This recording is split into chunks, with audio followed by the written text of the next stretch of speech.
Prions.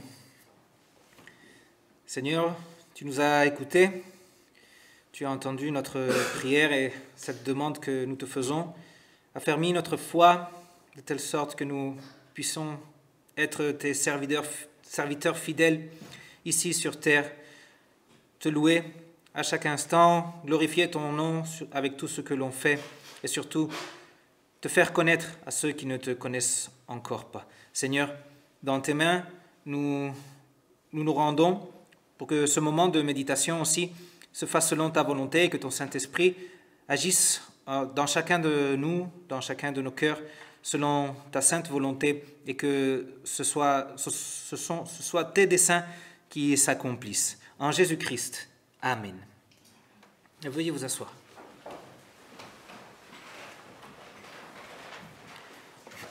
Je voudrais prendre les derniers mots de Jésus dans l'évangile de Luc que nous avons lu pour cette méditation. Jésus dit: on demandera beaucoup à qui l'on a beaucoup donné et on exigera davantage à celui à qui l'on a beaucoup confié. Nous apprenons de la Bible que tout ce que nous possédons nous a été donné par Dieu. Ça, on est d'accord. Non, ceux qui ont étudié le petit catéchisme de l'Église luthérienne trouvent dans ce catéchisme un petit résumé de cet enseignement biblique. Nous apprenons que Dieu nous a donné tout ce dont on a besoin et nous apprenons aussi à lui être reconnaissants et à dépendre de sa grâce et de sa divine providence. Pour ceux qui ne connaissent pas le petit catéchisme, je vais simplement vous lire l'explication du premier article du Credo où le catéchisme nous enseigne. Je crois que Dieu m'a créé ainsi que toutes les autres créatures. Il m'a donné et me conserve mon corps avec ses organes, mon âme avec ses facultés. Il me donne tous les jours avec générosité la nourriture, le vêtement, la demeure, le conjoint et les enfants et toutes les choses nécessaires à l'entretien de cette vie. Il me protège dans tous les dangers, me préserve et me délivre de tout mal, et cela sans que j'en sois digne, par sa pure bonté et sa miséricorde paternelle. Je dois, pour tous ses bienfaits, le bénir et lui rendre grâce, le servir et lui obéir. C'est ce que je crois fermement. Nous avons aussi l'explication de la quatrième demande du Notre Père, où nous pouvons lire: donne-nous aujourd'hui notre pain de ce jour. Que signifient ces paroles? Dieu donne chaque jour du pain à tous les hommes, même aux méchants, sans le secours de nos prières. Mais nous prions qu'il nous fasse reconnaître ce bienfait pour que nous recevions notre pain quotidien avec des cœurs reconnaissants. Et qu'est-ce que le pain de ce jour? Tout ce qui est nécessaire à l'entretien du corps et de la vie, tel que la nourriture, le vêtement, la demeure, le champ, le bétail, l'argent et les biens, un conjoint et des enfants pieux, des employés honnêtes, des supérieurs justes et équitables, un bon gouvernement, des saisons favorables, la paix, la santé, l'ordre et l'honneur, les bons amis et des voisins fidèles, et d'autres choses de ce genre. Donc, nous apprenons que Dieu est celui qui nous donne tout ce que l'on possède. Mais nous apprenons aussi qu'il nous donne tout en abondance. Et ce n'est pas toujours évident pour nous de voir cette abondance de la main de Dieu.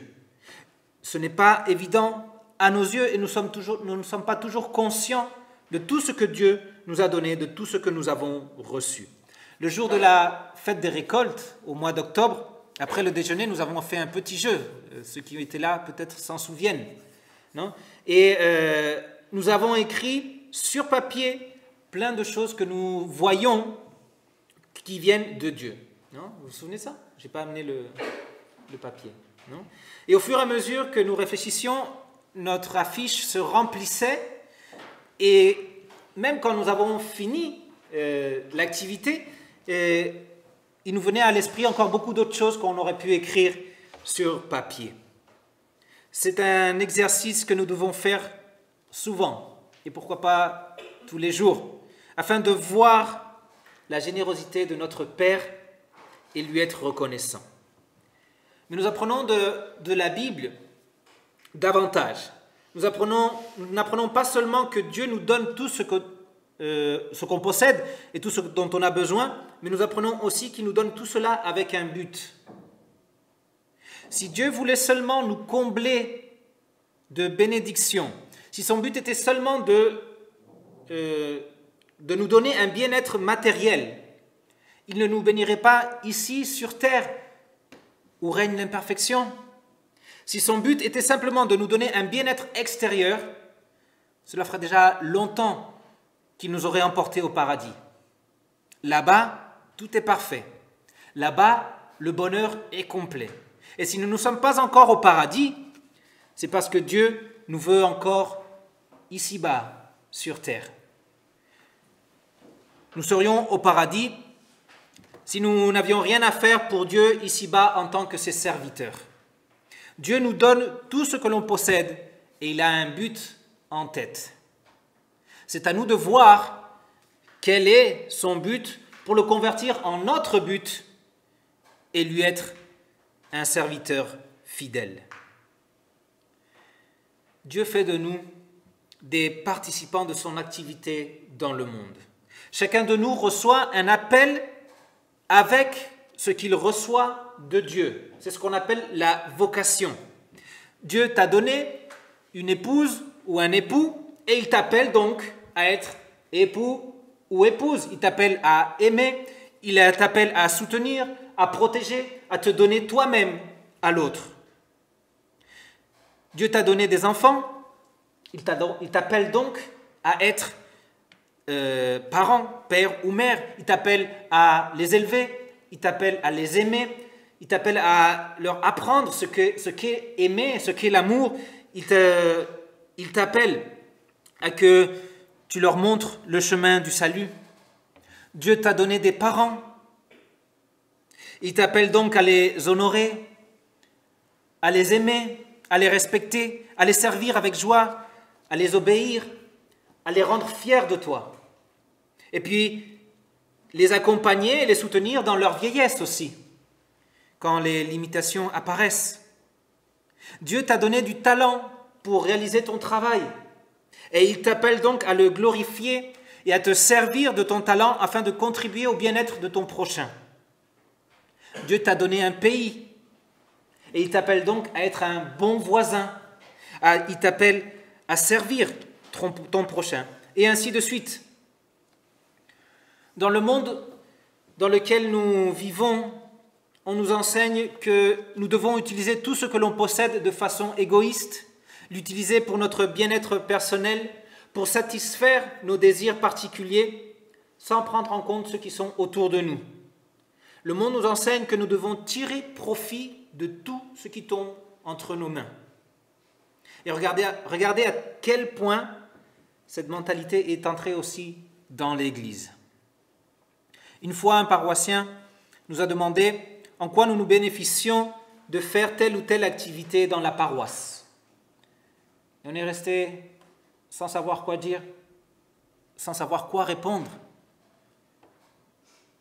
Parce qu'en fait, on cherche à profiter de rien. Faut-il chercher toujours un profit quand on fait quelque chose pour son prochain ? Bien sûr parfois on se sent bien d'avoir fait le bien, mais si on fait le bien seulement pour se sentir bien, c'est pas qu'on est en train de chercher un profit en essayant d'aider notre prochain. Jésus a dit, on demandera beaucoup à qui l'on a beaucoup donné et on exigera davantage à celui à qui l'on a beaucoup confié. C'est-à-dire qu'il y a une obligation de rendre des comptes à Dieu pour tout ce que nous faisons avec ce qu'il nous a donné. Il y a un jugement final devant lequel nous devrons comparaître. Il nous sera demandé, il nous sera exigé de rendre compte de notre administration de tous les dons de Dieu. L'administration parfaite, bien sûr, n'existe pas. On passera toujours à côté de quelque chose qu'on aurait dû faire, soit par négligence, soit par ignorance. Notre administration des dons de Dieu sera toujours déficitaire. Mais alors, qui échappera de ce jugement divin ? Dieu exige une administration parfaite Et selon cette norme, aucun de nous ne pourra échapper de ce jugement divin. Mais cette imperfection, bien que nôtre, ne doit pas nous servir comme une excuse pour une administration défaillante. Ça veut dire, de toute façon, je ne vais pas le faire bien, alors je vais le faire à moitié, comme ci, comme ça. Non ? De toute façon, je ne vais pas réussir à satisfaire les demandes de Dieu, alors mieux vaut ne pas le faire. Nous devons examiner notre façon d'administrer les dons de Dieu, et pour le faire, nous devons prendre en compte non la perfection, mais plutôt la fidélité avec laquelle on agit. Nous devons reconnaître les dons reçus et les vocations qui sont associées et agir selon la foi. Ce ne sont pas que les résultats, mais aussi l'attitude de foi qui sera jugée. Ce n'est pas la même chose de s'être trompé par ignorance que de s'être trompé par négligence. Ne pas avoir agi tout en sachant que Dieu nous demandait d'agir, c'est bien pire. C'est pour cela que Jésus parle de l'exigence supérieure ou qu'on l'exige davantage à celui qui connaît la volonté de Dieu en comparaison avec celui qui ne la connaît pas. Comment échapper du jugement divin ? Cela ne dépend pas de notre fidélité en termes d'administration des dons de Dieu, mais plutôt de la fidélité de Jésus-Christ, le serviteur parfait. Il a été confié à Jésus la mission de sauver le monde en s'offrant à la place des coupables. Il lui a été donné l'innocence, et ce don, il devait le gérer de telle façon de pouvoir être le sauveur. Il devait gérer cette innocence, non pour en bénéficier lui-même, mais pour en faire bénéficier les coupables. Jésus connaissait la vocation avec laquelle il avait été appelé. Jésus s'est maintenu sans péché toute sa vie, non pour bénéficier de la récompense de la vie éternelle, mais pour pouvoir prendre la place des pécheurs devant le tribunal divin. Prendre notre place, prendre ta place, prendre ma place devant le jugement de Dieu. Pendant toute sa vie sur terre, Jésus avait en tête cette vocation et cette mission. Tu as été présent dans l'esprit de Jésus pendant tout le temps qu'il a été sur terre. Il t'avait toi aussi en tête quand il souffrait sur la croix. Il savait qu'il devait maintenir sa sainteté, sa vie sans péché, et il a géré cette vocation avec fidélité. Jésus est le serviteur fidèle qui a proclamé sur la croix « Tout est accompli ». Son compte-rendu est parfait. Et par l'accomplissement parfait de sa vocation, Jésus a obtenu pour nous le pardon de tous nos péchés. Il lui a été accordé par sa résurrection de devenir Seigneur et juge de toute l'humanité. Alors, au-delà des vocations particulières qui viennent avec les dons reçus, nous avons tous une vocation commune.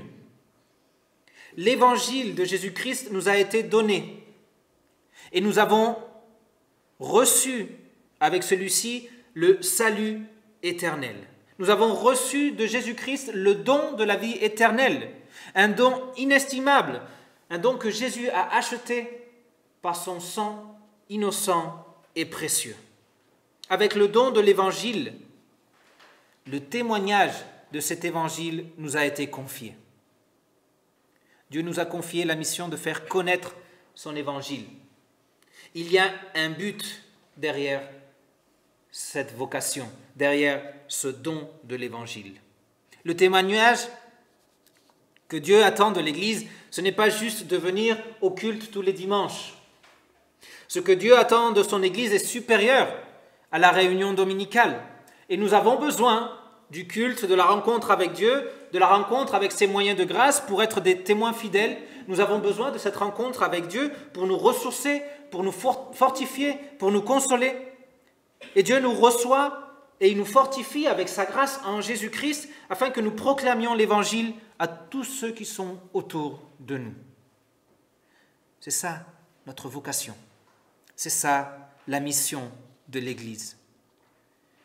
Nous vivons dans un monde esclave du péché et condamné par ses actes. Des millions de personnes vivent sans Jésus-Christ. Des milliers autour de nous. Des centaines que nous côtoyons quotidiennement. Des dizaines de personnes qui font partie de notre cercle intime. Sais-tu si elles ont la foi? Sais-tu si ces personnes sont sauves?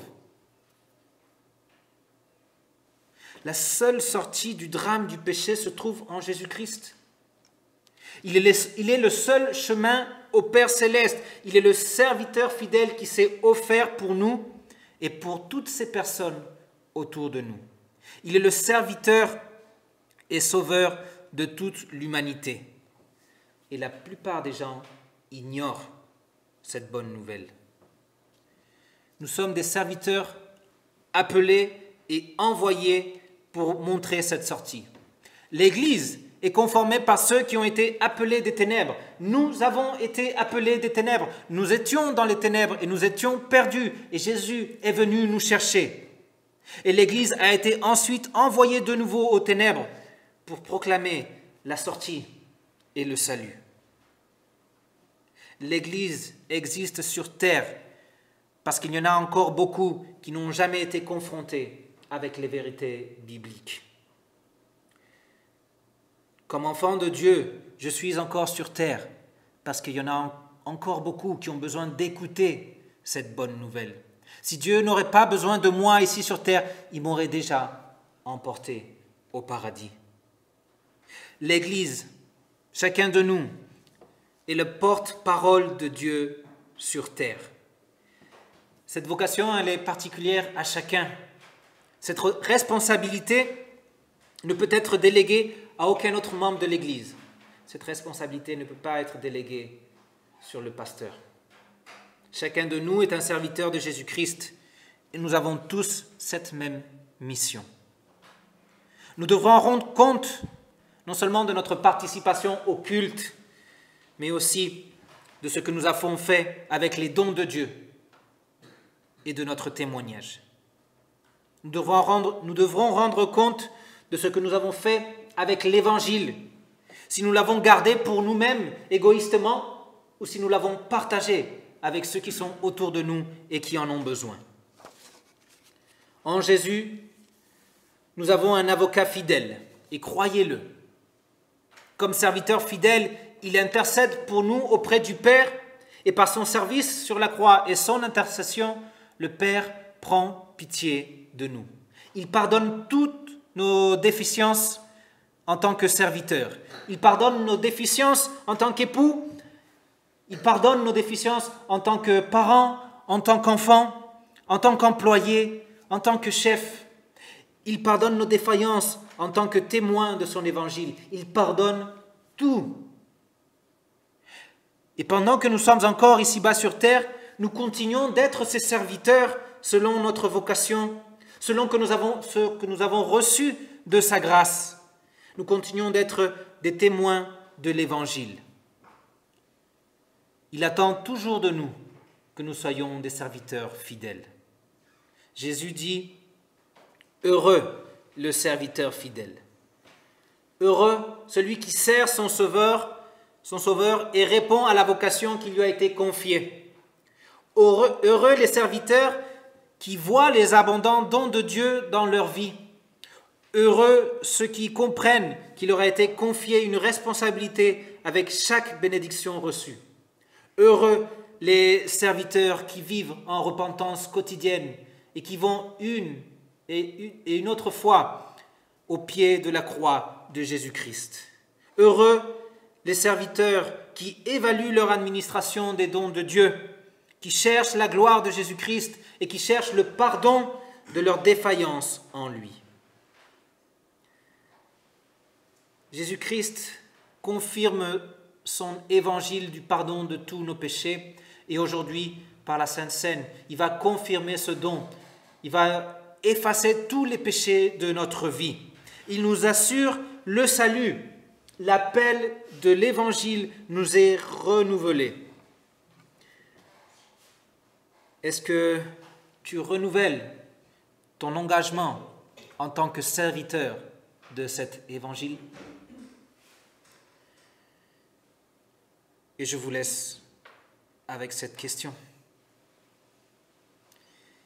La paix de Dieu, qui surpasse toute intelligence, garde vos cœurs, garde vos pensées en Jésus-Christ, le serviteur fidèle qui a obtenu pour vous le salut, afin que vous proclamiez la vie éternelle à tous ceux qui sont autour de vous.